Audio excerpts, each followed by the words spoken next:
Bonjour à toutes, bonjour à tous, bienvenue dans ce webinaire, le dernier du Festival Sodiptech, dédié aux achats responsables. Effectivement, mettre une politique d'achat responsable pour optimiser votre stratégie RSE. Sujet assez nouveau dans l'écosystème qu'on a souhaité mettre en place et sur lequel on a une opportunité. Voilà, je vous sensibilise très rapidement via une convention avec la direction départementale de l'emploi du 95. Et du coup, ça nous a laissé la possibilité de vous sensibiliser sur le sujet de la RSE avec beaucoup de choses importantes, des réglementations qui vont se mettre en place aussi sur les prochaines années au niveau national et européen. Et forcément, vous allez être concerné à un moment ou à un autre par ces dynamiques de RSE et des bilans extra-financiers des entreprises. Je vais me présenter très rapidement. Je suis Kamel Merzouk, donc je fais partie du pôle systématique depuis 2 ans en tant que chef de projet relations entreprises. Voilà, je travaille au niveau transverse dans cet écosystème avec toutes les entreprises, peu importe les technologies. Et donc, j'ai le plaisir d'animer ce webinaire, le dernier de la convention. Convention qui a duré 4 jours, très grande convention, encore une belle réussite cette année, avec effectivement 12 webinaires et une journée en présentiel. On vous remercie déjà par avance d'y avoir participé et d'avoir donné du temps. On travaille beaucoup sur ces sujets de sensibilisation, forcément, dans l'écosystème en transverse, les sujets thématiques, technologiques, bien sûr, mais aussi les sujets un peu plus globaux qui englobent la partie entrepreneuriale qui est très importante aussi pour vous. Et du coup, on essaye de faire notre maximum pour vous proposer le meilleur programme. Merci. Hop. Alors, effectivement, on va mettre un petit cadre pour le chat. Donc, effectivement, pour échanger, vous avez directement le chat pour discuter. Voilà, on a la communication systématique qui va parler à l'instant. Et vous avez également un onglet questions pour toutes les questions que vous souhaitez poser à nos intervenants qui vont se présenter aujourd'hui. Donc, aujourd'hui, nous avons 6 experts au total. Donc, ça va commencer par une introduction par Madame Blanchard de la région Île-de-France pour donner le cadre et la définition des achats responsables. Ensuite, nous aurons Madame Vacan du groupe Biocop, de la coopérative Biocop, excusez-moi, qui va donner le sens du coup des achats responsables chez Biocop. Ensuite, nous allons avoir une intervention du groupe ABGI, enseignement Apsiscale, sur la partie réglementaire, notamment le CSRD, qui est une loi européenne qui s'est mise en place début 2024, mais qui va continuer d'évoluer avec le temps et sur lesquelles, du coup, toutes les entreprises, à terme définitif, quasiment vont être impliquées. Et à la fin, pour bien finir, on garde le meilleur pour la fin, une intervention de Cèdre, qui est une entreprise adaptée du Val d'Oise, avec un parcours assez fulgurant, je trouve, pour une entreprise adaptée, et du coup, qui va pouvoir vous raconter ses activités, mais également sa digitalisation, comment elle a réussi à gagner en compétitivité avec sa digitalisation. Et je vais accueillir dès maintenant Madame Blanchard de la région Île-de-France pour sa présentation. Merci beaucoup, Kamel. Alors, j'ai juste un petit doute. C'est toi qui passes les slides, Kamel, ou c'est moi? Tu peux les passer directement. Ok, très bien. À la flèche à droite pour les passer. Ok, parfait. Merci pour l'invitation et bienvenue à toutes et à tous. Donc, je suis Clara Blanchard et je travaille au sein de la mission économie sociale et solidaire de la région Île-de-France, où nous avons notamment pour mission de soutenir le développement des structures de l'économie sociale et solidaire, où je reviendrai sur quelques éléments de définition. Et notre autre mission, c'est d'accompagner les entreprises en région Île-de-France qui souhaiteraient développer leur stratégie RSE, et notamment en lien avec les structures de l'économie sociale et solidaire. Du coup, aujourd'hui, je suis là pour vous parler d'achat socialement responsable, qui est un excellent moyen pour vous d'agir au service d'une politique de développement durable, tout en étant intégré à votre activité opérationnelle, puisque voilà, toutes les entreprises, quelle que soit leur taille, achètent. Donc voilà, c'est un levier en tout cas d'action qu'on a l'habitude de prôner pour des entreprises qui savent pas trop comment agir concrètement RSE et pour qui ont besoin vraiment de leviers d'action opérationnelle. Donc l'idée de ma présentation, c'est de vous montrer les intérêts, quel est l'intérêt d'acheter responsable, revenir sur les éléments de définition que vous commencez à voir apparaître sur l'écran. avec quel acteur acheter responsable et comment processer tout ça, puisque là, on peut acheter responsable, disons, et faire des marchés au cas par cas, mais ce qui est intéressant aussi, c'est d'avoir vraiment toute une politique mise en place.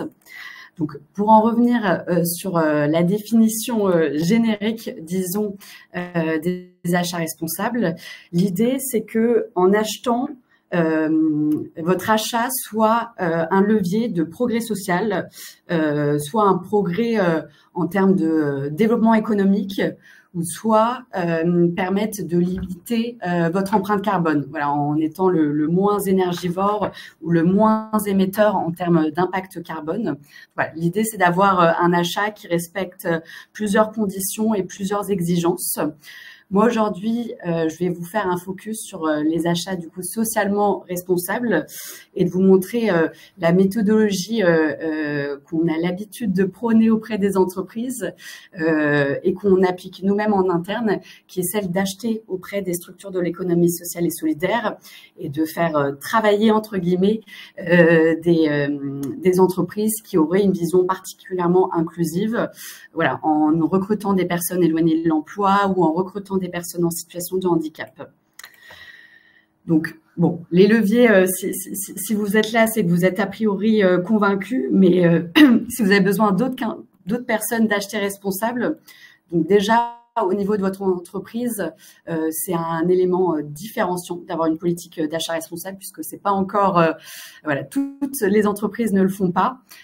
Ça peut être notamment valorisé lorsque vous demandez des financements publics ou même des financements privés, voilà, d'avoir une politique et des actions concrètes en termes de RSE, tout simplement. On a aussi un cadre légal qui favorise les achats responsables. Et là, je vais faire un petit focus sur les achats passés aux structures du monde du handicap. En fait, toute entreprise de plus de 20 salariés a une obligation de recruter à minima 6% de personnes en situation de handicap. Or, pour diverses raisons, voilà, il y a certaines entreprises qui ont du mal à répondre à cette obligation légale. Et donc, le fait de sous-traiter auprès de structures qui emploient, elles, des personnes en situation de handicap, voilà, vous permet d'agir et de répondre en partie à cette obligation légale et de diminuer voilà, en tout cas l'indemnité que vous pourriez avoir. Donc voilà, même si on veut dépasser ces enjeux de cadre réglementaire, on sait que c'est des éléments, voilà, qui permettent aussi d'inciter et de convaincre des entreprises aussi à y aller. Et puis voilà, plein d'autres raisons d'image, que ce soit en interne ou en externe, qui permettent, voilà, de donner plus de sens à votre activité. Je ne sais pas si vous voyez toujours ma slide parce que j'ai l'impression que j'ai eu un petit bug de connexion. J'ai remis en place, t'inquiète pas. Ok, trop bien, merci. Et donc, voilà, pour être un peu plus concret sur avec quels acteurs vous pourrez acheter responsable, il y a tout un écosystème du coup qui s'appelle l'économie sociale et solidaire, en fait, qui sont des structures diverses et variées, qui représentent 10% du PIB au niveau national, donc ce qui est assez considérable, et en fait, qui sont des structures économiques, voilà, qui produisent des services, mais qui, enfin, des biens ou des services, mais qui ont particularité d'avoir un statut ou une gouvernance qui voilà, permettent de conserver cette mission sociale. Donc là, je vous ai mis quelques exemples de structures de l'économie sociale et solidaire phares qui font partie de cet écosystème. On a par exemple, voilà, là j'ai pas mal parlé déjà des structures du handicap qui emploient majoritairement des personnes en situation de handicap, à savoir les entreprises adaptées ou les ESAT. On a aussi les structures d'insertion par l'activité économique. Et là, je sais que Kamel va peut-être faire un petit topo. Et puis, il me semble qu'il y a CED qui... Alors, j'ai un petit doute si CED est une structure du monde du handicap ou de l'insertion par activité économique. Entreprise adaptée. Ok, entreprise adaptée. Donc, non, pour revenir du coup sur les structures d'insertion par activité économique, en fait, ça va être des structures qui emploient majoritairement des personnes qui ont des difficultés à revenir à l'emploi. Donc, ça va être des bénéficiaires du RSA depuis, enfin, des chômeurs longue durée, des bénéficiaires du RSA ou des jeunes en difficulté. Donc voilà, qui ont pour mission également, en plus de produire un bien ou un service, voilà, de recruter des personnes qui ont des difficultés tangibles. Donc voilà, juste pour finir le panorama rapidement, on a aussi des coopératives ou des entreprises agrézus qui font partie de ce qu'on appelle l'économie sociale et solidaire. Et donc l'ESS, en fait, c'est partout autour de nous, dans de nombreux champs d'activité. Et là, je vous en ai cité quelques-uns pour acheter responsable. Vous pourrez très bien faire appel à une entreprise d'insertion qui œuvre dans le nettoyage. On a aussi beaucoup de structures de l'ESS dans le gardiennage, dans l'espace vert, dans les services administratifs également. Je sais que Kamel va faire un petit zoom sur l'aspect communication.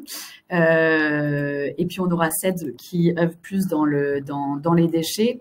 Mais tout ça pour vous dire que voilà, il y a des secteurs, disons, historiques de l'ESS et puis il y a des structures qui œuvrent sur des champs un petit peu plus nouveaux, à l'image du numérique, où on a des structures de l'économie sociale et solidaire qui sont très professionnelles. On a par exemple beaucoup d'ESN qui vont aussi faire un travail considérable d'apprendre les métiers du numérique à des personnes éloignées de l'emploi ou à des personnes en situation de handicap et sur lequel vous pourriez aussi sous-traiter quelques tâches qui ne font pas partie de votre cœur d'activité.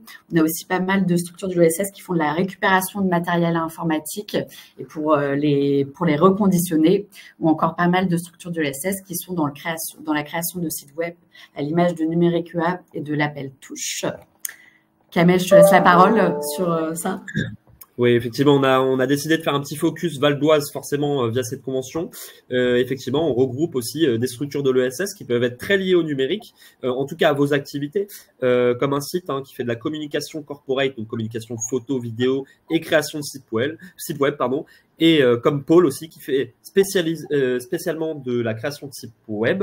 Il y a des prestations événementielles comme Passerelle par exemple. Vous pouvez aussi avoir forcément, quand vous êtes dans le numérique, un moment être confronté à la réparation de matériel informatique. Donc vous avez ces structures SIAE qui peuvent être Equalis ou Ajoie et des solutions RH numériques comme Mediapol.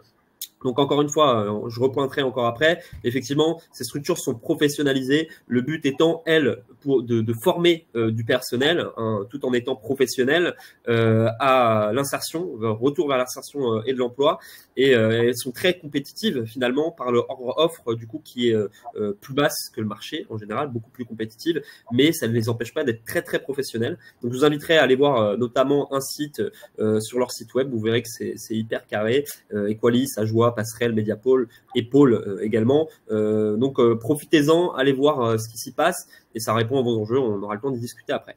Je te laisse faire un focus sur les achats direct, Clara. Oui, tout à fait. Au-delà des activités plus typées numérique et communication, on a aussi beaucoup de boîtes de l'ESS qui peuvent faire des prestations de conditionnement, de logistique, qui peuvent s'adapter aussi à des besoins très précis en termes de sous-traitance industrielle. Les structures de l'ESS ont aussi un petit peu l'avantage de pouvoir être assez flexibles en termes de commandes. Donc, nous, ce qu'on préconise aussi, c'est d'appeler aussi certaines structures directement pour parler de vos besoins et de parler de vos classes d'achat. Et là, comme grande structure de l'ESS qui œuvre au niveau national, je vous ai mis 2 exemples avec Ares, pareil, multiservice et qui œuvre, qui est une structure d'insertion. Et côté structure du handicap, on a l'ANRH aussi qui a de très nombreux établissements partout en France. Et encore une fois, le focus au Val d'Oise, effectivement avec 3 entités, donc TH Oise, Anaïs Fondation, qui ont plusieurs entités, et effectivement le groupe Vive, dont l'entité Tech Air est incorporée dans ce groupe. Voilà, donc on vous met le cadre très rapidement, on va essayer de finir rapidement avec le cadre, Clara, je te propose, de continuer avec la politique notamment, et après on va commencer à rentrer dans le vif du sujet avec Biocom. Ouais, très rapidement en termes de process et de bonnes pratiques, nous ce qu'on préconise, c'est l'étape 1 de vraiment regarder toutes les classes d'achat et de mettre en parallèle avec les structures de l'ESS qui pourraient répondre à vos besoins. Et donc, pour ça, il y a pas mal de sites, au-delà des exemples qu'on vous a donnés avec Kamel, qui permettent de sourcer les structures de l'ESS au niveau national ou de manière beaucoup plus localisée aussi en fonction de là où vous êtes situé et de la taille de votre entreprise. Donc, on a par exemple le marché de l'inclusion là qui œuvre au niveau national et qui récapitule toutes les offres des structures de l'ESS qui sont identifiées sur cette plateforme et où il est possible aussi pour vous de publier les achats que vous souhaiteriez cibler auprès des structures de l'ESS. Au niveau de la région Île-de-France, on a le Graphi aussi. Et au niveau national, on a le réseau GZ qui a pareil, sa plateforme. Donc ça, je vous laisserai regarder à la suite du webinaire pour faire un peu votre choix.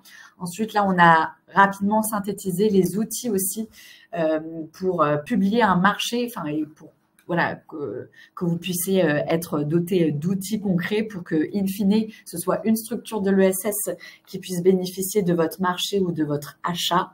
Donc, on a, voilà, possiblement, il est possible d'appeler directement une structure de l'ESS et de comparer avec d'autres leur offre de service. Donc, directement, on a aussi la possibilité d'allotir les marchés pour que les prestations soient bien en lien avec ce que peuvent finalement proposer les structures de l'ESS.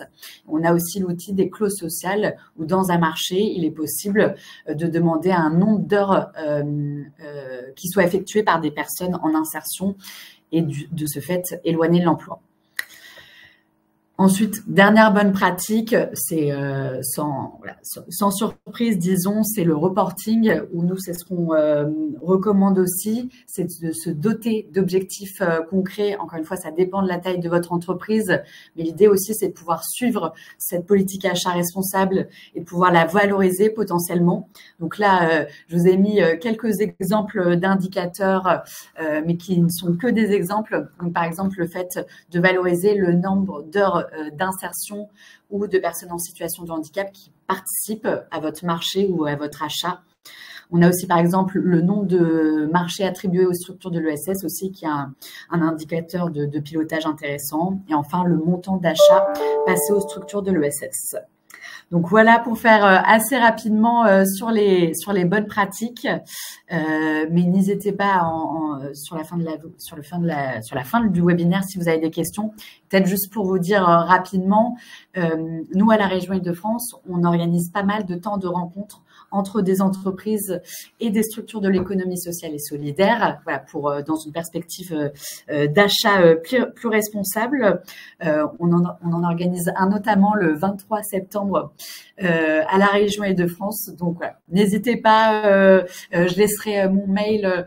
De toute façon, je crois que j'ai mis mon mail à la fin du PowerPoint. Donc, si vous avez des questions, si vous souhaitez en savoir plus sur ce que fait la région et sur comment on peut vous aider aussi, si vous souhaitez aller plus loin en termes de pratiques d'achat responsable, n'hésitez pas.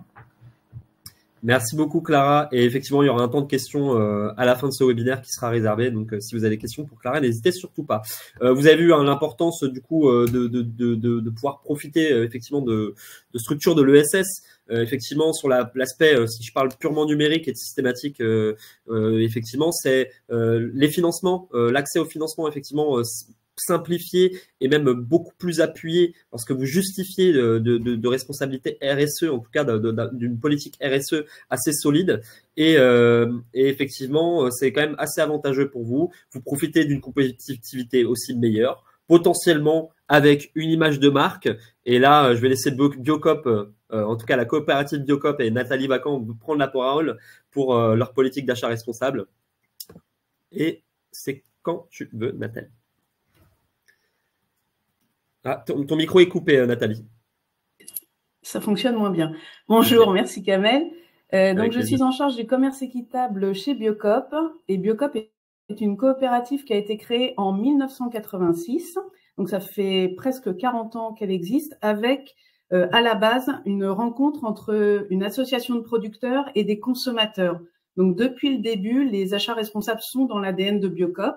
Donc, cette charte donne les briques. Donc, c'est de développer l'agriculture biologique en France, tout en étant dans la transparence et la traçabilité des approvisionnements. Et le but est d'être au plus près des consommateurs.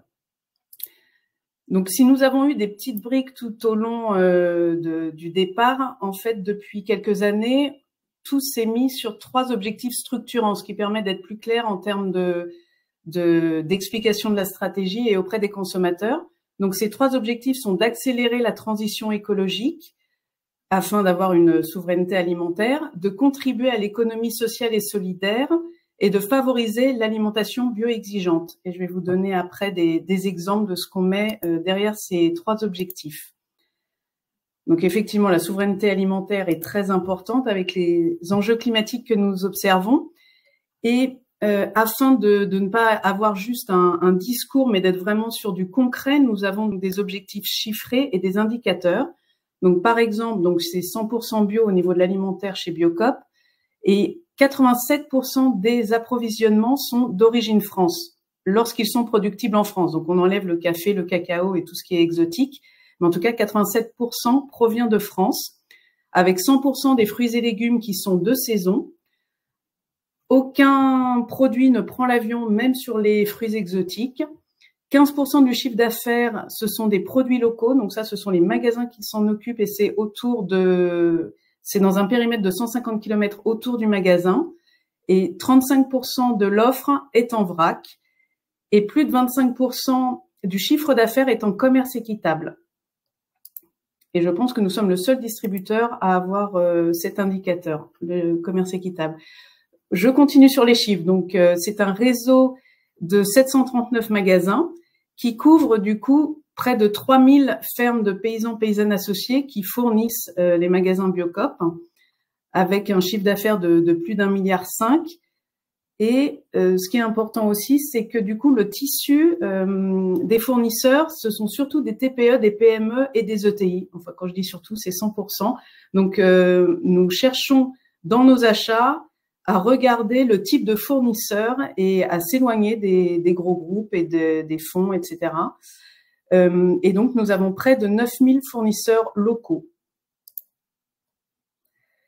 Les magasins sont ancrés sur le territoire. Donc, si on regarde une carte de France, tous les petits points bleus, ce sont des magasins. Donc, on est presque sur l'ensemble de la France. Et 44% des magasins sont en statut ESS. Biocoop, la centrale d'achat, est une coopérative, c'est-à-dire qu'il y a dans la gouvernance à la fois des producteurs, à la fois des magasins, des sociétaires, des salariés qui peuvent être sociétaires et des consommateurs. Donc c'est une gouvernance qui est assez unique et qui permet d'avancer pour aller au mieux de ces 4 groupes qui sont à la tête de Biocoop.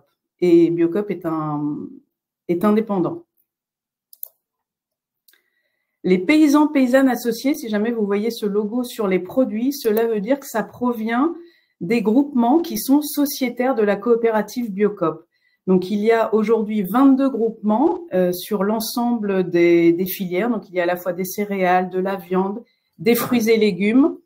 Et 84% en marque de Biocoop des produits proviennent en approvisionnement de ces groupements de producteurs. Et donc, ça représente 3000 fermes, comme je le disais avant. Donc, c'est un vrai lien à la terre.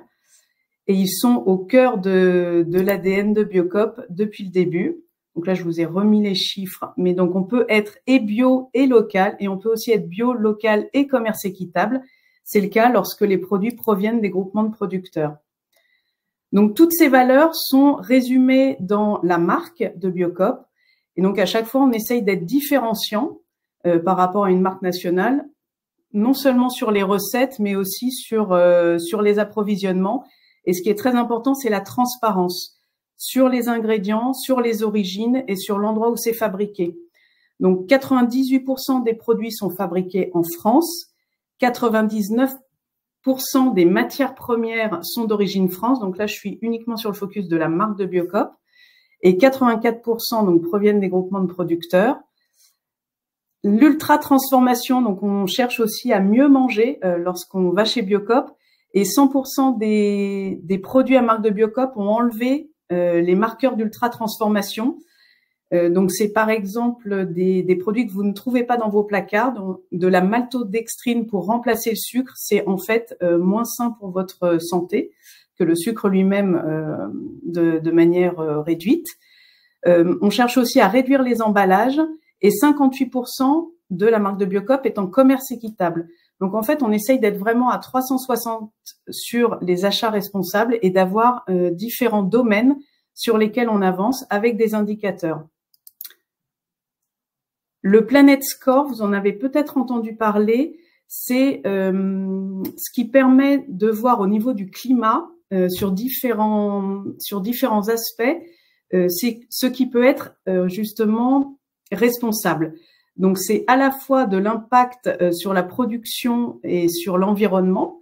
Donc on voit l'impact pesticides, l'impact biodiversité, l'impact climat. On voit aussi si c'est en commerce équitable et quelle est l'origine du produit, s'il y a aussi du bien-être animal et si le produit est ultra transformé. Et donc, sur l'ensemble de ces éléments, la marque de Biocoop ressort avec une note globale de 90%. Donc, à chaque fois qu'on sort un produit, on fait vraiment cette boussole pour essayer d'avoir un maximum d'achats responsables et de bien-être. Donc, dans les impacts et les engagements de Biocoop, donc dans ceux que je ne vous ai pas encore dit, donc on interdit les serres chauffées, les OGM. Nous avons interdit aussi l'eau en bouteille plastique, même si c'était le plus gros chiffre d'affaires de Biocoop. Donc, ça a été une décision politique forte et anti-commerciale. Oui aux produits bio et locaux, au fait que le vrac soit moins cher que les produits emballés, à avoir des contenants réutilisables. Et le commerce équitable est à la fois sur les produits du Sud, donc les plus connus en général sont le cacao et le café, mais également sur l'origine France. Vous pourrez trouver de la viande, du lait qui sont équitables chez Biocoop. Et nous avons repris la consigne pour le réemploi. Donc, bien que Biocoop représente moins d'1% du marché alimentaire, il y a un vrai impact. Sur le bio, nous représentons 12%, ainsi que 17% du marché équitable en France et 21% du vrac en France. En termes de produits, donc pour prouver tout cela, donc sur l'objectif numéro 1 qui est d'accélérer la transition écologique, l'un des enjeux est de s'approvisionner au plus près, de relocaliser dès que c'est possible. Donc là, c'est l'exemple du miel, mais par exemple la moutarde également, dont la majorité des graines provient du Canada. La moutarde de Biocoop et avec de la graine de moutarde France, ce qui n'est pas le cas de tous. Et ce miel est le premier à être à la fois de France et équitable. Si vous regardez bien les étiquettes, c'est rare que le miel provienne de France en bio. Et donc 87% de l'offre est d'origine France. Pour tendre vers le zéro déchet, il y a à la fois la réduction d'emballage et il y a également le réemploi. Donc, de plus en plus, nous développons le réemploi avec des boucles de réemploi autour du magasin. Et donc, ça aussi, ça développe le tissu local et l'ancrage territorial. Donc, en 2024, nous aurons 90% des magasins qui sont points de collecte et 100% en 2025. Pour réduire l'impact écologique, nous développons la biodiversité et donc nous allons de plus en plus vers de la production en agroforesterie pour améliorer la biodiversité et développer aussi les cultures mineures. Donc tout ce qui n'est pas soja, blé, nous allons avoir de plus en plus de produits qui mettent en avant ces cultures mineures pour diminuer la pression sur la planète et sur les plus grosses cultures. Pour contribuer à l'économie sociale et solidaire, l'un des enjeux importants est le partage de la valeur, aussi bien du producteur jusqu'au consommateur. C'est pour ça qu'il y a des produits qui ont des prix bloqués, avec un prix annoncé pour tous qui est le même, qui permet, sans baisser la qualité du produit ni les engagements de Biocoop, d'être accessible pour le consommateur. Développer l'ancrage territorial, donc c'est l'un des enjeux, à la fois pour le local et à la fois pour apporter aux personnes qui sont éloignées du bio. Donc nous faisons chaque année la collecte bio solidaire qui permet donc de faire un don de produits grâce aux consommateurs et également Biocoop reverse la marge à des associations.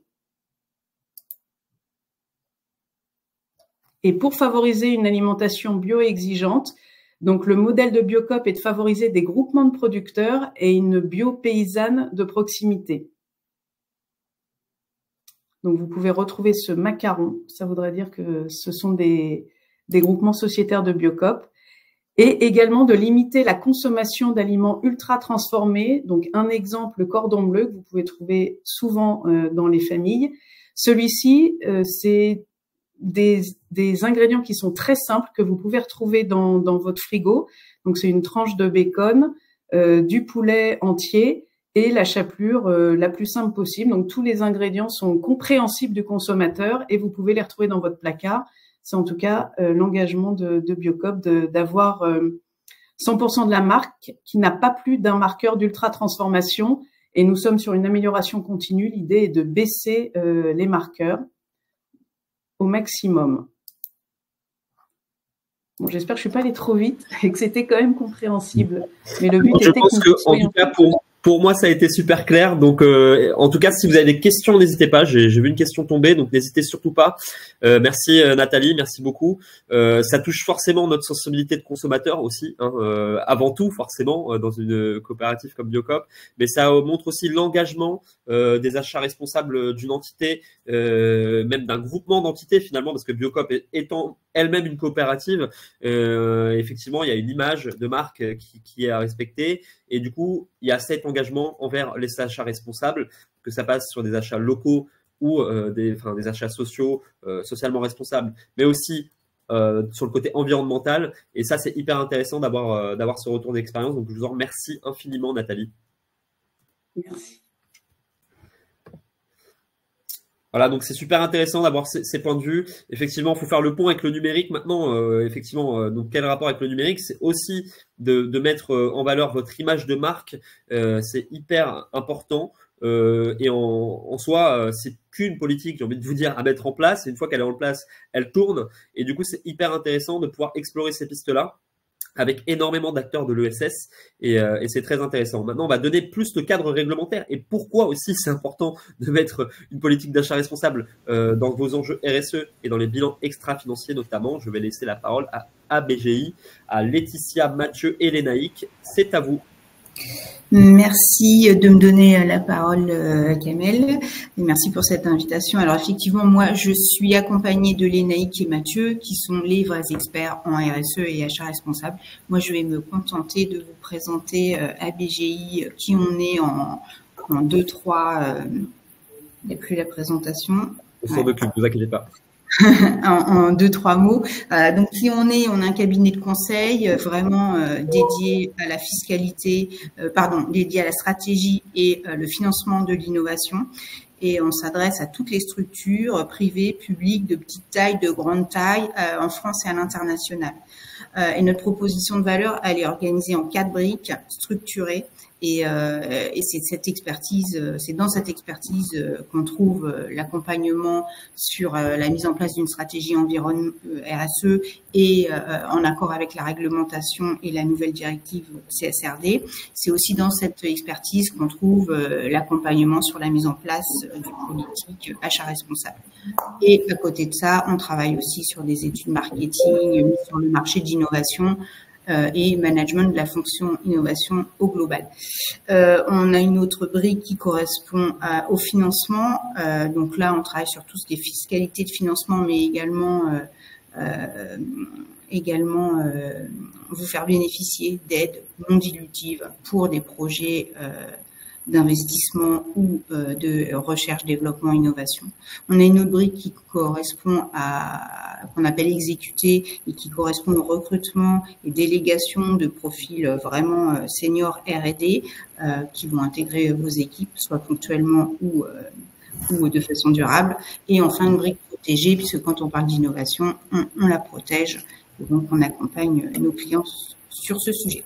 Voilà, je ne prends pas plus de temps, je passe la parole à Lénaïque.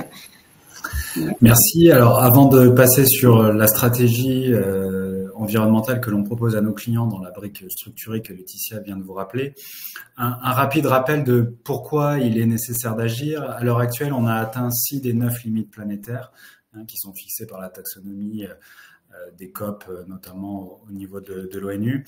Vraisemblablement, le risque va s'accentuer d'atteindre 9 sur 9 des limites planétaires. Et jusqu'à 5 ou 10 ans, l'entreprise avait un rôle assez limité. On attendait plutôt de l'action sur la lutte contre le réchauffement climatique ou la crise de la biodiversité de la part d'acteurs publics ou de particuliers. Et le focus désormais est attendu sur les entreprises, et on va le voir à ce titre dans la réglementation CSRD ou l'obligation de bilan carbone pour certaines entreprises. Et donc que le pouvoir d'agir des entreprises, c'est maintenant, et leur rôle à jouer est d'autant plus crucial qu'elles peuvent avoir un impact dimensionnant sur toute une filière, en amont et en aval, à la fois pour leurs fournisseurs et puis pour leurs clients, comme on le verra avec Mathieu sur la partie des achats. Nous, au-delà de s'attarder à ce constat qui est certes alarmant et qui peut parfois faire un peu peur, on voit aussi une opportunité pour les entreprises de s'investir dans une stratégie environnementale cohérente par rapport à leurs objectifs, et ce pour 3 grandes raisons. La première, c'est bien évidemment de répondre au cadre réglementaire, et je vais y revenir dans quelques instants, lié à la directive CSRD qui impose un reporting extra-financier à un nombre accru d'entreprises sur le territoire de l'Union européenne. La deuxième bonne raison, c'est l'éligibilité au financement. Avoir un bon score ESG, avoir une politique RSE qui est globale, systématique au sein de l'entreprise, permet d'obtenir des aides et subventions directes à l'échelon européen, national ou régional de manière beaucoup plus simple. Et on peut très bien imaginer que dans quelques années, le secteur bancaire soit aussi assez friand de ce type d'indicateur RSE, au même titre qu'il regarde par exemple les taux d'endettement ou la notation financière et comptable des entreprises à l'heure actuelle. Et enfin, le troisième pilier qui est au cœur de notre métier, comme vous avez pu le comprendre avec Laetitia, qui est celui de l'innovation et du management sur l'attractivité et la compétitivité des entreprises. On est convaincu que adopter dès maintenant une politique de RSE, c'est créer un avantage compétitif durable pour une entreprise par rapport à ses concurrents, comme l'innovation ou la recherche et le développement peuvent également créer un avantage compétitif durable. Et nous, notre savoir-faire et notre raison d'être, c'est d'accompagner nos clients sur ces 2 dimensions. Et donc, l'importance d'avoir une stratégie RSE globale et d'innovation qui est couplée à ces enjeux climatiques, de biodiversité et d'atteinte des 17 objectifs du développement durable fixés par l'ONU. Elle peut se faire par le prisme de l'innovation, en tout cas c'est notre conviction, pas que, mais l'innovation peut y contribuer, puisque l'innovation par définition elle est protéiforme. Elle peut prendre à la fois la forme d'une innovation disruptive par un ajout assez important de technologie, elle peut être de rupture également, mais elle peut être aussi économique, et l'innovation ouverte qui sont les piliers de l'économie sociale et solidaire, comme on en parlait un peu plus tôt dans la conférence, et qui sont donc une réelle réflexion avec toutes les parties prenantes qu'il y a autour de l'entreprise et qui est nécessaire pour mettre en place une stratégie cohérente à tous les leviers, à tous les niveaux, en activant tous les leviers qu'une entreprise peut activer. Alors, avant de passer sur le cadre réglementaire, un point de rappel sur ce qu'est la RSE, la responsabilité sociale des entreprises, qu'on réduit généralement avec un prisme réducteur à l'environnement et notamment aux émissions de gaz à effet de serre. La RSE est donc la stratégie qu'une entreprise doit adapter par rapport à sa responsabilité sociale et environnementale. Elle doit aller au-delà de ce simple calcul de gaz à effet de serre et d'émissions, même si c'est une première étape indispensable. Et donc, elle doit regarder son impact et aussi ses leviers d'action sur toutes les composantes de la RSE, l'environnement, le côté social et la gouvernance, avec ses parties prenantes en interne et en externe. Et donc, c'est pour ça que cette stratégie globale de l'entreprise, elle doit vraiment s'incarner à tous les niveaux de l'entreprise, à tous les échelons de l'entreprise. Plusieurs mécanismes de réglementation, plusieurs mécanismes d'audit et de travail permettent de répondre à ces différents niveaux de la RSE.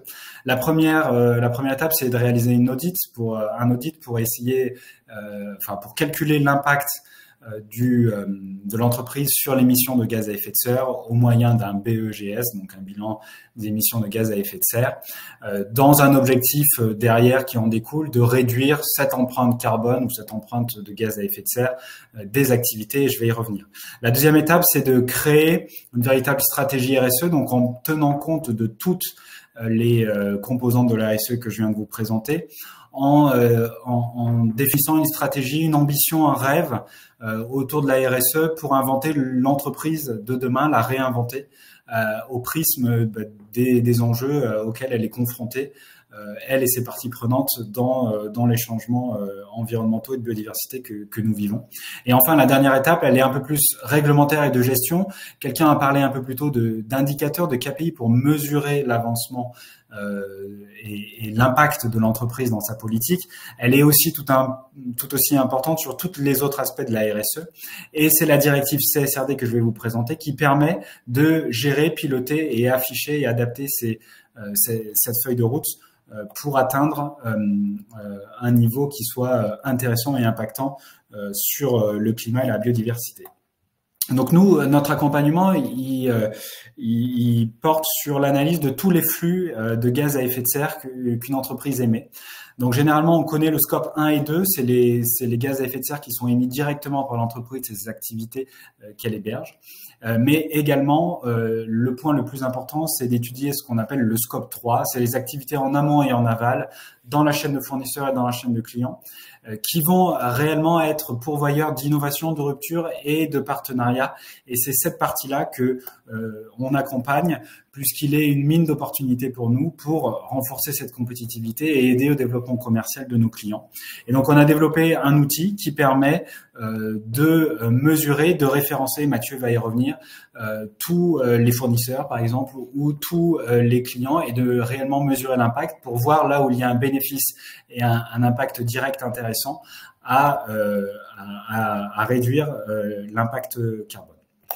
Sur l'autre aspect réglementaire, c'est celui de la CSRD qui a pour but d'imposer de manière transparente et comparable le reporting extra-financier que certaines entreprises sont obligées de réaliser désormais.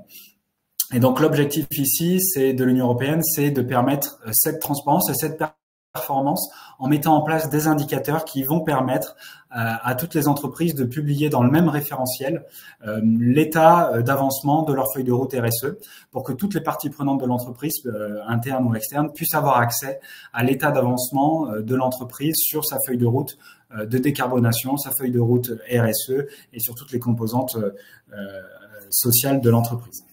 Donc, beaucoup d'entreprises sont concernées, 50 000 seront concernées à terme et on est au début de cette nouvelle directive puisque à partir du 1er janvier 2025, les entreprises qui font plus de 40 millions d'euros de chiffre d'affaires et plus de 500 employés vont émettre ce type de rapport en indiquant les indicateurs de performance, leur feuille de route, leurs ambitions, leurs stratégies. Et petit à petit, jusqu'en 2028, les entreprises qui sont soumises à cette réglementation vont être élargies pour s'étendre même en 2028 à toutes les entreprises non européennes, donc, qui sont internationales, mais qui ont quand même un site d'activité dans l'Union européenne, de devoir préciser dans cette feuille de route leur ambition en termes de stratégie RSE et en précisant notamment les engagements qu'elles se mettent à elles-mêmes. Cette directive, pour en finir, n'est pas forcément coercitive, elle n'oblige pas les entreprises à avoir une politique RSE incroyable, ambitieuse, mais par contre, elle oblige les entreprises à vraiment dire qu'elles n'ont pas forcément de stratégie ambitieuse. Donc, c'est un exercice difficile sur lequel on accompagne nos clients pour vraiment à la fois publier une feuille de route qui soit suffisamment ambitieuse pour convaincre les parties prenantes et créer un avantage compétitif et qui soit aussi atteignable avec les bons indicateurs pour pouvoir dire de manière annuelle, puisque ce rapport est annuel, que l'entreprise a atteint une partie, ou en tout cas une bonne partie des ambitions et des objectifs qu'elle s'est fixés.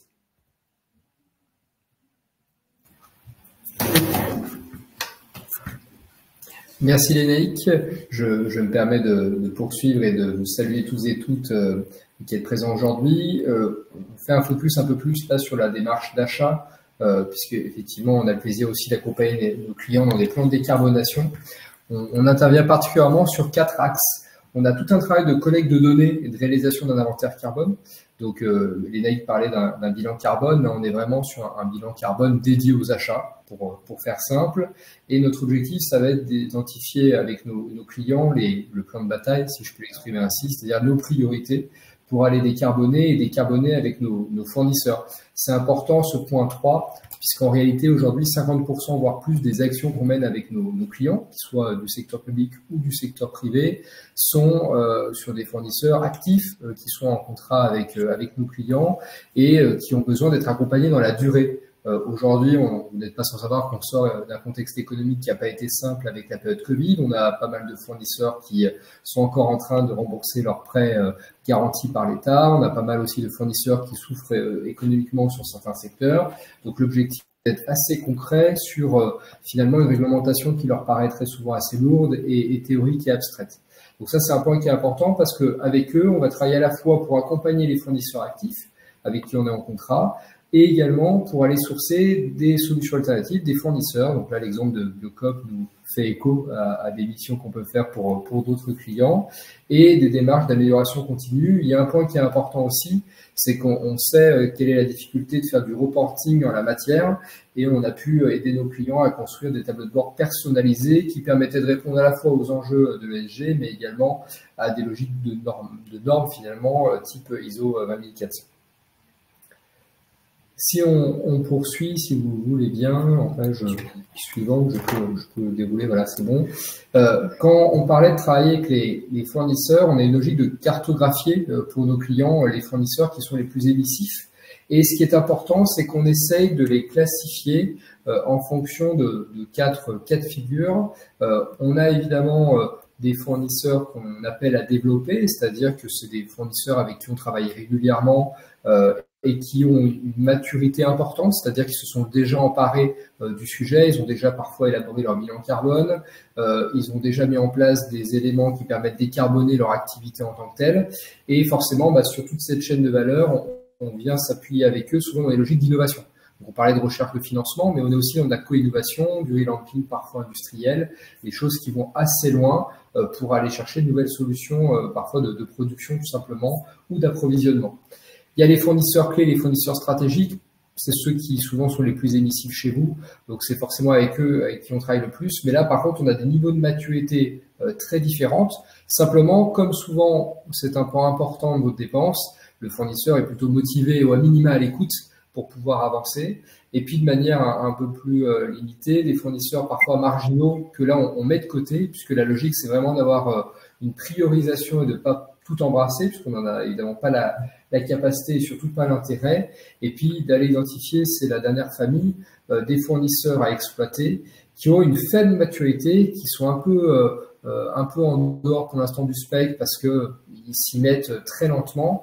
Et on sait que c'est des fournisseurs demain qui peuvent être clés. Et c'est parfois des fournisseurs alternatifs, justement, qui ont une solution innovante, qui ont une solution qui est moins émissive, mais qui n'ont pas forcément été identifiés par nos clients. Et enfin, pour ne pas être trop long, on s'appuie évidemment sur un outil pour faire un partenaire qui est la plateforme GCI. Elle a, on va dire, un atout pour lequel on a choisi cette plateforme, c'est qu'on avait besoin d'être outillé en tant que conseil pour pouvoir embarquer les prestataires dans ces démarches. Et avec cette plateforme, on peut à la fois gérer nos plans d'action. Donc clairement, c'est un outil de gestion de projet aussi. C'est un outil de calcul de l'empreinte carbone. Donc, on demande aux fournisseurs de venir saisir leurs données sur la plateforme. C'est un point qui est important parce que on a souvent du mal à comparer des choses qui nous reviennent de fournisseurs avec des métriques différentes, des données différentes. Là, on est vraiment dans une logique de pouvoir les mettre sur un même pied d'égalité et de pouvoir surtout intégrer cette exigence dans nos appels d'offres. Et ça, c'est quelque chose qui est assez intéressant puisqu'on avait beaucoup de clients qui nous disaient, bon, c'est intéressant ce que vous nous dites. On arrive à savoir comment prioriser, sur quelle nature d'achat travailler. Par contre, on a du mal à départager nos prestataires entre eux, puisque chacun nous remonte des chiffres plus ou moins vérifiables. Là, l'intérêt de l'outil, c'est que ça permet d'objectiver ces choix-là et de valoriser surtout ceux qui sont plutôt vertueux. C'est un point qui est important aussi, je finis par là, c'est que effectivement, ça permet à des clients de pouvoir avoir une discrimination positive sur le volet environnemental et de sortir parfois de critères un peu de greenwashing qu'on avait encore dans les appels d'offres, qui étaient des démarches purement déclaratives sans possibilité de vérifier. Et donc cette plateforme, évidemment, elle répond aussi, et notamment pour le calcul de l'empreinte des produits qu'on calcule, à l'ISO notamment 14067 et aux méthodes qui ont pu être élaborées par l'ADEME notamment et des instituts de référence. Voilà, merci beaucoup ABGI. Je reprends la main, excusez-moi sur les slides. Je finis. Donc effectivement, cet aspect CSRD hyper important, réglementaire, du coup qui va se mettre en place au fil des années, et vous serez forcément concerné à un moment, parce que de toute façon on suit ces startups jusque tout le long de leur vie, et du coup c'est assez intéressant d'avoir ce point de vue réglementaire qui est hyper important. Le but c'est de vous sensibiliser au plus tôt. Vous avez vu déjà 2027, ça va commencer à concerner quand même la plupart des acteurs, donc c'est assez important.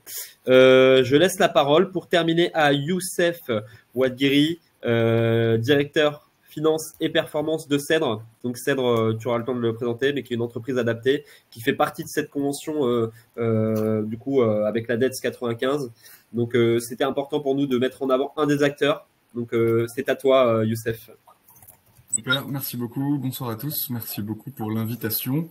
Donc, mon objectif va être le plus brièvement possible, vu le temps qu'il nous reste, de vous convaincre qu'une entreprise adaptée, donc dans le monde de l'ESS, qui plus est dans le monde de la gestion de déchets, peut être aussi sexy que l'entreprise de la tech à laquelle vous appartenez. En tout cas, je vais m'efforcer d'y arriver. Et donc je vais aller très vite sur les slides. Cèdre, c'est une entreprise qui a 18 ans aujourd'hui, qui est née donc à Argenteuil dans le Val d'Oise et qui a eu une première décennie. On a essayé de mailler le territoire d'Île-de-France en allant dans l'ouest, dans l'est pour pouvoir mieux capter, desservir nos clients en Île-de-France et gagner en performance opérationnelle. Et ensuite, on s'est lancé sur toute une phase de digitalisation, de diversification. Et là, on bosse depuis mon arrivée, en particulier il y a 2 ans, sur la performance de Cèdre, parce qu'on peut être à la fois entreprise adaptée, créer de l'emploi pour des salariés en situation de handicap et parler de performance, c'est clé. Et pour redire rapidement ce que nous faisons, donc Cèdre est une entreprise qui a une belle croissance sur les 5 dernières années à plus de 20% en moyenne par an. On devrait faire 18 millions de chiffres d'affaires cette année. Et donc, on est pour 80% de notre activité dans la collecte et le recyclage de déchets tertiaires. Donc, on va passer dans vos bureaux. Historiquement, on collectait exclusivement du papier. Sauf que le papier dans les bureaux, quand on numérise et que on est plus en télétravail, ça fait moins de volume à passer, donc on va pas déplacer nos chauffeurs pour rien. Et donc on essaye de se diversifier en lançant d'autres déchets. Et donc on est arrivé aujourd'hui à 25 déchets qu'on peut collecter. On a lancé le biodéchet récemment, on a lancé les déchets d'équipements électroménagers électriques. Voilà, je fais une petite slide avec l'ensemble des déchets qu'on collecte. On a 1500 clients en Île-de-France, on emploie 200 personnes et on dessert environ 3000 points de collecte tous les mois en Île-de-France. Donc c'est une belle maison à faire tourner, avec des beaux enjeux comme vous pouvez l'imaginer sur les Jeux Olympiques qui démarrent dans 2 semaines, donc tout le monde est sur le coup. Et on a lancé récemment une autre activité pour se diversifier encore du monde du déchet qui est Good Daily, qui va représenter un peu plus de 10% de notre chiffre d'affaires en 2024. On vous propose dans vos bureaux de mettre à disposition des machines à café, qu'on va vous louer, des machines à café Jura, et on va ensuite passer, vous resservir en café régulièrement, entretenir ces machines, passer également pour des jus de fruits, des paniers de fruits, des snackings, etc. Donc voilà, c'est une belle offre, n'hésitez pas à jeter un coup d'œil au site web, et pareil, ce sera des personnes en situation de handicap qui se chargeront de ça. Et Triétique, qui est une entreprise un peu similaire à Cèdre, qui a rejoint l'aventure. Voilà notre offre de recyclage, mais globalement, je vous en ai parlé, tout est sur le site web si vous êtes curieux. On va tout faire du diagnostic jusqu'à la valorisation du déchet en trouvant des exutoires locaux, en trouvant des papetiers notamment ou autres. Je m'occupe de passer les slides, n'hésitez pas, avec tout un enjeu de traçabilité de ce déchet-là. On a également une prestation en amont de diagnostic, on va faire un audit pour vous proposer la meilleure prestation. Voilà tous les déchets qu'on peut collecter, qu'on trouve classiquement dans des bureaux. Ça, c'est l'offre triétique qui est plutôt sur les équipements de protection individuelle, c'est plutôt industriel. Et ça, c'est l'offre Good Daily de café dont je vous parlais. Voilà. Voilà quelques exemples des plus de 1500 clients qu'on peut desservir. Il y en a 1800 ici parce qu'il y a des clients auprès desquels on va faire des opérations ponctuelles. Donc, si vous avez un déménagement à faire, un désarchivage, on peut également passer faire ce type de prestations qui sont plus complexes. Voici, merci pour le lien du site web. Voici s'il y a une slide sur laquelle je voulais passer un peu de temps, c'est celle-ci pour vous dire ce qui différencie Cèdre d'une entreprise classique et pourquoi passer par nous dans le cadre de vos achats responsables. Donc moi, quand j'étais dans le monde du privé classique, j'ai fait du conseil, j'ai bossé un peu dans un fonds d'investissement et j'étais en quête d'une boîte où on peut réellement avoir un autre logiciel dans la prise de décision. Et chez Cèdre, c'est vraiment la création d'emplois pour les salariés en situation de handicap qui est au cœur de toutes nos prises de décision. Donc, quand on est au conseil de surveillance, c'est vraiment l'humain au centre au moment de prendre une décision stratégique. Ça ne se fera pas sur un ROI, ça ne se fera pas sur de la marge. C'est vraiment qu'est-ce qui va créer le plus d'emplois pérennes. Donc ça, c'est vraiment important. Et donc, c'est dans l'ADN de toute personne qui rejoint Cèdre. On a beaucoup investi dans l'innovation pour cette diversification dont je vous parlais, pour la performance, sur la relation client avec pas mal d'outils. On a fait ce maillage territorial, on a mis des outils avec l'IA qui nous permettent d'optimiser nos tournées de manière automatique quand c'était fait plutôt de manière artisanale avant. On maximise notre impact environnemental parce que notre flotte, donc nos 80 camions qui circulent dans les rues d'Île-de-France sont soit électriques, soit au GNV, soit au B100 qui est un carburant ici du résidu de colza. On a une gouvernance robuste et un pilotage par la donnée parce qu'avec nos 3000 points de collecte qu'on dessert tous les mois, vous pouvez imaginer la manne de données qu'on peut exploiter pour optimiser tout ça. Voilà, ça c'est la croissance de nos effectifs. On devrait être de 125 à la fin de cette année. Donc c'est une belle histoire. Et en vert, c'est le nombre de personnes en situation de handicap. Donc, entreprise adaptée, pour que l'État vous octroie cet agrément, vous devez avoir 55% de vos ETP qui sont en situation de handicap chaque année. Voilà. Et pour rappel, quand vous passez par une entreprise adaptée, pour ceux qui maîtrisent moins le point, l'un des avantages que vous avez, il est fiscal, puisque vous avez le droit à une réduction de la taxe AGFIP que vous payez du fait de ne pas avoir assez d'effectifs en situation de handicap dans vos effectifs. Donc voilà, passer par des achats responsables, l'État soutient ça par des leviers fiscaux qui sont très efficaces. Ça, c'est l'investissement qu'on a pu faire de l'ordre de 800 000 € chaque année dans cette performance, dans la diversification, avec quelques ratios que j'ai mis là, mais je passe. Ça, c'est où est-ce qu'on est. Donc, on est dans le Val d'Oise, Argenteuil ici, dans le 95. Et voici les autres sites que nous avons. On a des partenariats aussi à l'échelle nationale. Donc, si votre entreprise est à l'échelle nationale, on peut répondre à des appels d'offres également parce qu'on a des partenaires à Lyon, à Marseille et ailleurs. On a tout ce dont je vous parlais pour l'évolution de notre flotte et peut-être juste la donnée, la digitalisation, puisque c'était l'une des questions qu'on m'a posées. Depuis mon arrivée, j'ai bossé notamment à mettre en place toute une série d'outils par direction que vous voyez ici en vertical, qui ont tous été connectés à Power BI, qui est donc l'outil de visualisation de données de BI de Microsoft, pour avoir un reporting précis, mensuel pour chaque direction. Et what gets measured gets done, comme dirait Jérôme Boileau, notre directeur général. Voilà, on mesure, on suit, et il y a de vrais effets, et on atteint un beau niveau de rentabilité cette année. Et je pense que je suis arrivé au bout de ma présentation et j'espère que ma mission initiale a été remplie. Trop rapide. Trop rapide, mais tu as voulu respecter les délais, donc ce que je comprends. Mais en tout cas, merci. Je voulais même me rajouter peut-être une précision, parce que en fait, Cèdre, la donnée effectivement est super importante chez Cèdre, notamment tu parlais des tournées. Là, vous êtes sur la mise en place d'un logiciel pour optimiser ces tournées-là, effectivement, par de la donnée théorique et de la donnée réelle. Voilà, donc ça montre la résilience quand même de Cèdre. et tout ce travail de sourcing, de recherche pour pouvoir être encore plus compétitif, que ça soit en interne du coup via ces tournées, mais aussi face à la concurrence. Et c'est ça que je trouve incroyable chez Cèdre, c'est que c'est une entreprise effectivement qui est de l'ESS, donc engagée socialement, qui a un fort ancrage social, mais qui est tout autant, voire plus compétitif que des entreprises classiques, avec beaucoup de résilience, beaucoup de digitalisation, de la remise en question constante. J'ai l'impression, en tout cas chez Cèdre. Effectivement, vous avez parlé de Monsieur Boileau, mais Monsieur Boileau, je pense que c'est un entrepreneur aussi qui se remet énormément en question et qui est très ouvert, qui aime être en veille, en tout cas sur le sujet. Et je trouve ça super intéressant du côté de Cèdre. Vous avez quelques mots peut-être à dire du coup sur ce sujet-là ou Ouais, si c'est à moi que vous adressez, donc pour compléter, on a en effet une politique que non seulement de nous développer nous, mais on veut également atteindre une taille critique qu'on pense avoir dès la fin de cette année, avec un management aussi qui nous permet d'avoir une politique d'intrapreneuriat, voire d'incubation d'autres entreprises. On a déjà fait un exemple avec Good Daily que je vous évoquais plus tôt, mais on pense qu'on peut aller beaucoup plus loin, donc on prend contact avec des petites pousses pour pas les racheter, mais plutôt les incuber et qu'ils s'appuient sur nos outils et notre expérience et ça fonctionne plutôt bien. Voilà, fédérer un peu plus le monde de l'ESS autour de nous par la taille qu'on atteint. Voilà.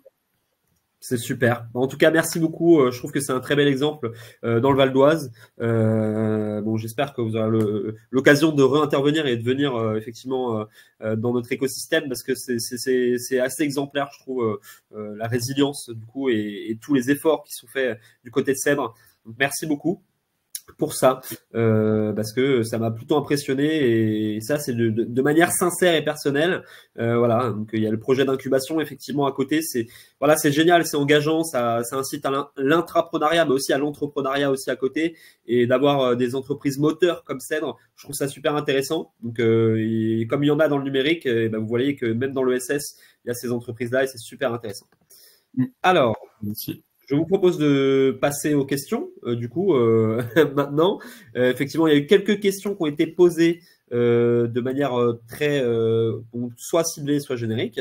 Effectivement, donc la première question est pour Madame Vacan, le SIGA 7. Donc, vous avez fait votre présentation de Biocop. Le SIGA 7, parce que vous êtes à 100%, on le rappelle, en dessous de tous vos produits sont en dessous à 100% du SIGA 7. Mais le SIGA 7, c'est quoi ? SIGA, en fait, c'est une notation sur l'ultra-transformation, donc qui prend 3 critères, le degré de transformation des aliments, le risque des additifs et aussi les principaux seuils nutritionnels, le taux de sel, le taux de sucre, etc. et la graisse. Donc SIGA 7, ce serait l'ultra-transformé qui est vraiment à limiter. Et ensuite, entre 1 et 6, donc par exemple, une notation à 1, c'est que c'est non transformé. Et le 4, c'est un transformé gourmand. À partir de 5, on passe dans l'ultra-transformation. Donc, il y a au moins un marqueur d'ultra-transformation.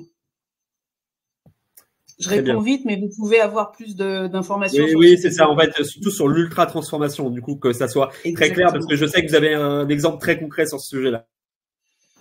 Voilà, le cordon bleu, on a réussi à réduire l'ultra-transformation. Super, merci beaucoup. Deuxième question pour Abji, du coup, donc un des 3 intervenants.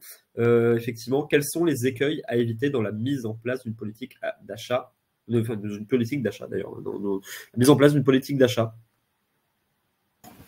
Oui, je me permets d'intervenir si on m'entend bien. Oui. Oui, alors 2-3 points rapides. Le premier, parce que c'est souvent le premier écueil, c'est de vouloir évidemment j'ai envie de dire, travailler avec l'ensemble de son panel fournisseur. Donc, il y a un vrai enjeu numéro 1 de priorisation. Le deuxième enjeu, il est de faire le lien entre nos objectifs de décarbonation et nos objectifs opérationnels et stratégiques. C'est-à-dire que souvent, on a tellement en tête cette envie de décarboner que ça nous obsède un peu sur ce volet environnemental. Mais on oublie que c'est aussi un levier de développement. Biocop en est l'exemple par nature. Et ça, c'est un vrai sujet parce que dans l'esprit de beaucoup d'interlocuteurs chez nos clients, interlocutrices techniques, on va dire, il y a encore souvent l'image de ça coûtera plus cher, on va être moins compétitif, et ou alors c'est un vue de l'esprit. Donc voilà, je ne veux pas être trop long, mais la vraie logique de priorisation et de lien entre le projet stratégique de l'entreprise, ses enjeux opérationnels et la décarbonation comme un levier de développement, c'est ce qui généralement marche. Effectivement, et puis l'aspect reporting qui est hyper important. Vous avez vu sur tous les dynamiques d'achat, que ça soit effectivement sur le côté environnemental, mais aussi sur le côté social, le reporting est très très très important. Donc en fait, c'est la rigueur qu'il faut suivre en fait. Hein, une fois que la politique est mise en place, que vos choix sont faits, on l'a vu avec Madame Blanchard et toute ce fil conducteur, le reporting est essentiel et du coup, c'est ce qui vous permet aussi de justifier de vos bonnes pratiques. Merci beaucoup, Mathieu. Pour cette réponse. Et maintenant, du coup, j'ai encore une question encore pour Madame Bacan. Est-ce que l'approvisionnement local est forcément un achat responsable?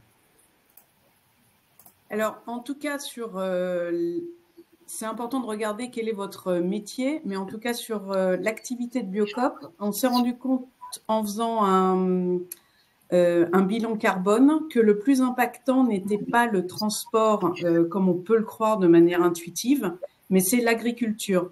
Donc, on fait un focus plutôt à regarder que l'agriculture soit durable, que le mode de production est durable.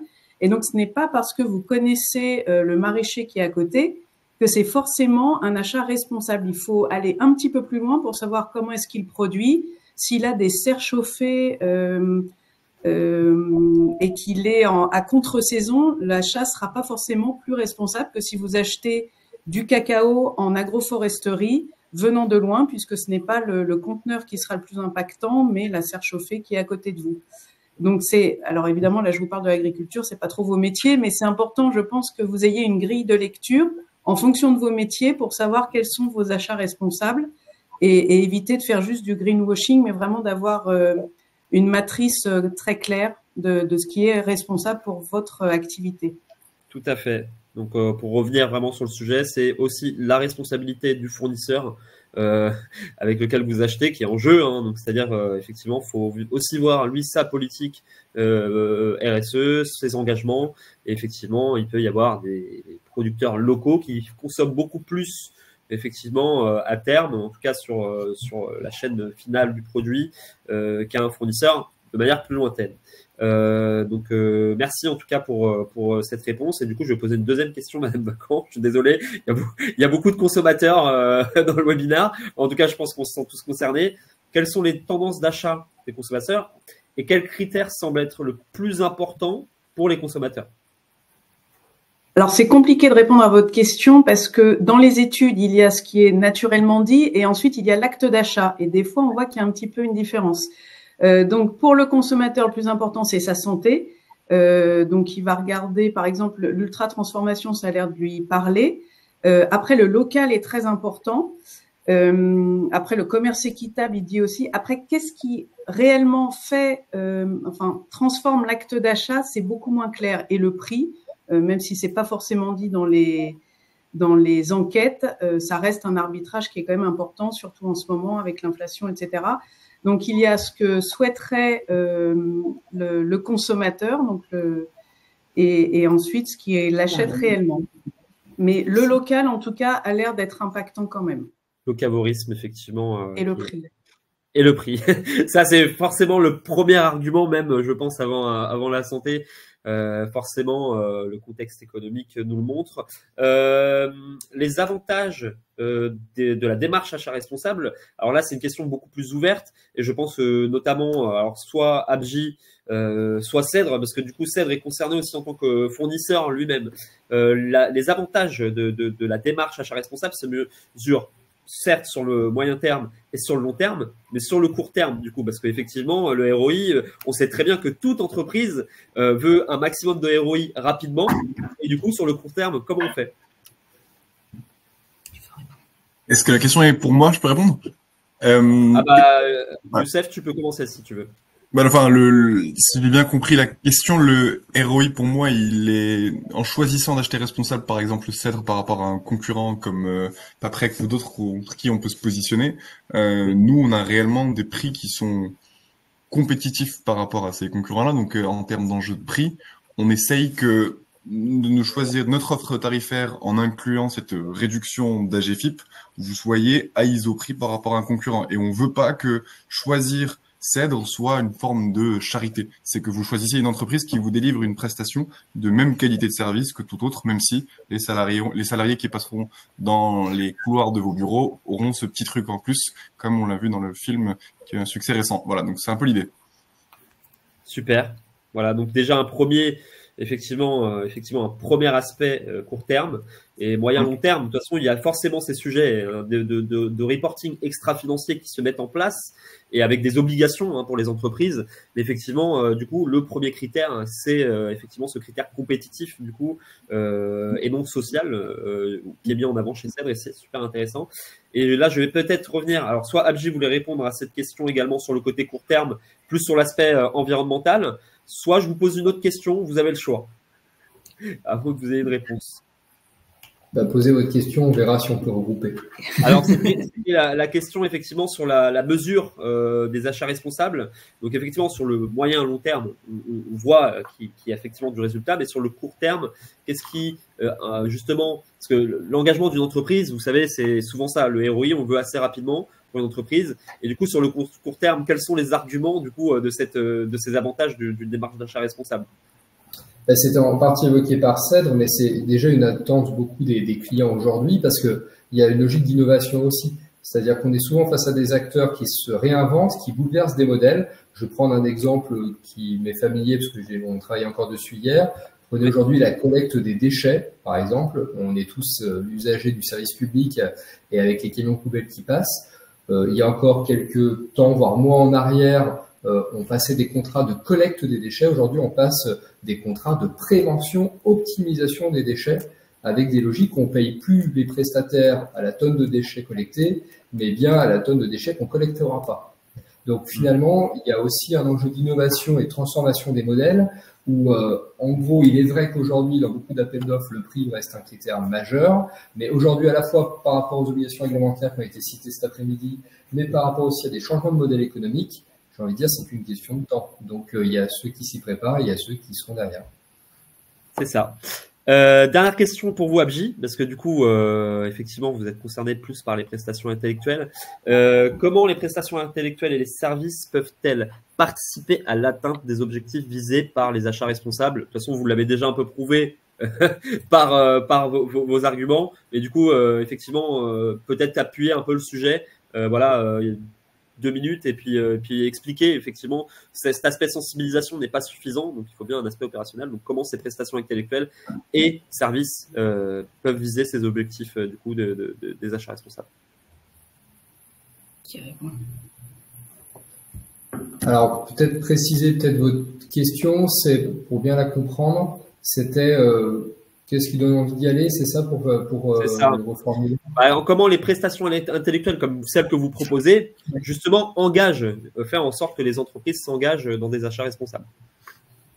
Il y a plusieurs sujets, les Nate pourra me compléter pour AVGI, mais oui. En gros, il y a 2 volets qui ressortent de témoignages clients, c'est pas le cabinet qui le dit, c'est rendre le plus concret et accessible la démarche aux opérationnels du quotidien et in fine au client final. C'est comme la logique que l'on dit souvent, on l'expliquait à un enfant de 5 ans, c'est ça souvent qu'on apprécie avec nous, c'est cette côté vulgarisation, simplification, parce que c'est CRD, faut se tirer une balle si vous voulez vous y mettre. Donc clairement, personne ne trouve ça attractif, ou alors c'est du SM. Mais pour être clair, ça c'est le premier atout, et le deuxième, c'est le travail collaboratif avec les fournisseurs, puisque ça permet aussi pas mal de logiques de co-construction avec des fournisseurs parfois qu'on a depuis plusieurs années, et ça permet de se réinventer. Donc il y a un côté aussi stimulant qui fait qu'on en dépasse le respect d'une obligation réglementaire. Donc là, c'est un peu plus la psychologique peut-être de la chose, et comme on est tous citoyens et citoyennes, en plus on a l'impression de contribuer. Oui, très bien. Pour compléter, merci Mathieu. L'avantage d'un accompagnement par une personne extérieure ou un cabinet de conseil, c'est l'accompagnement des parties prenantes. La culture de l'entreprise, elle met du temps à se transformer. Donc nous, l'engagement des parties prenantes, c'est un point clé dans notre accompagnement. Et donc véritablement, si on veut induire un changement dans la durée, dans la profondeur, à tous les niveaux de l'entreprise, cet accompagnement extérieur, il permet de mettre en place les bons mécanismes, les bonnes habitudes, la comitologie qui est nécessaire, les indicateurs qui sont nécessaires pour aller engager, structurer toutes les parties prenantes autour de cet objectif qui est stratégique pour l'entreprise. Et donc, au-delà de la réponse réglementaire qui est par un formalisme lourd, certes, et parfois un peu abscon, puisque cela relève de la taxonomie européenne, etc.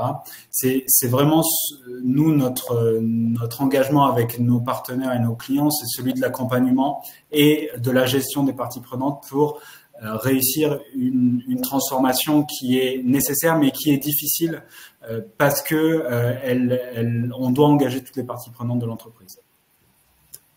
Merci beaucoup. Merci beaucoup.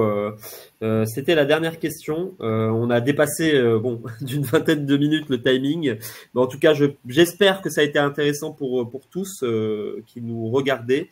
Voilà. Donc, je vais tout d'abord remercier les intervenants qui sont tous venus, qui ont pris de leur temps pour nous sensibiliser, nous montrer effectivement.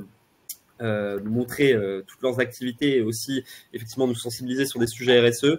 Donc effectivement, merci Lénaïque, merci Laetitia, merci Youssef, merci Clara, merci Mathieu, merci Nathalie. Voilà, il y a beaucoup d'intervenants dans ce dernier webinaire effectivement parce que je voulais avoir ce condensé de rétex, etc.